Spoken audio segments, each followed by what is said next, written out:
ఈ బత్తాకాయ జ్యూస్ చేసుకుందామండి. చాలా మంచిది. పొద్దుపూట అయినా లేదా సాయంత్రం పూట వాకింగ్కి పోయి వచ్చాకైనా తాగితే చాలా మంచిది. బత్తాకాయలు అసలు మూటల లెక్కలు అమ్మేస్తున్నారు, బాగా అమ్ముతున్నారండి. చాలా చౌకగా కూడా ఉన్నాయి.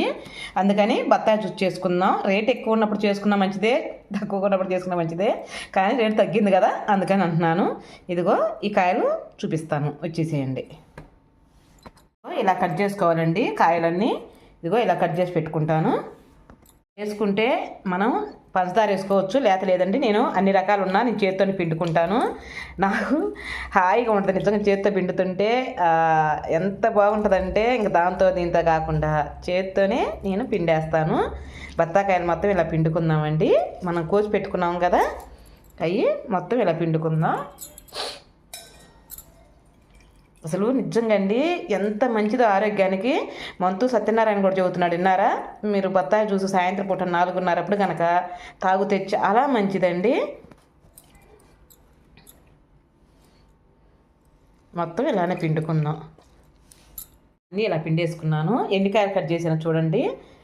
1 2 3 4 5 6 కాయలు కట్ చేశాను. జ్యూస్ బాగా వచ్చిందండి. అదిగో ఇది మనం ఒక దాన్ని పెట్టి వడపూసుకోవాలి, ఎందుకంటే ఆ ఇత్తనాలు అవన్నీ పక్కకు వచ్చేస్తాయి. మీకు చిన్నపిల్లలు ఎవరన్నా ఉంటే పటికి బెల్లం వేసుకోండి, మంచిది. పంచదార వేయకండి, చిన్నపిల్లలు కదా. లేదు పంచదార వేస్తామనండి లైట్గా అంటే వేసుకోండి, అది మీ ఇష్టం. నేనైతే దీంట్లో ఏమి వేయట్లేదు. ఇవి శుభ్రంగా వడపోసుకుందాం. గ్లాస్ పెట్టుకుందాం. ఇదిగోండి ఇది ఇంకా వడపోసుకుందాం మనం. చాలా బాగుంటుందండి, ఆరోగ్యానికి కూడా చాలా మంచిది.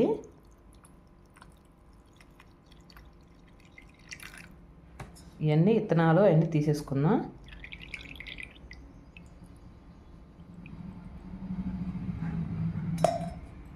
జ్యూస్ రెడీ అయింది.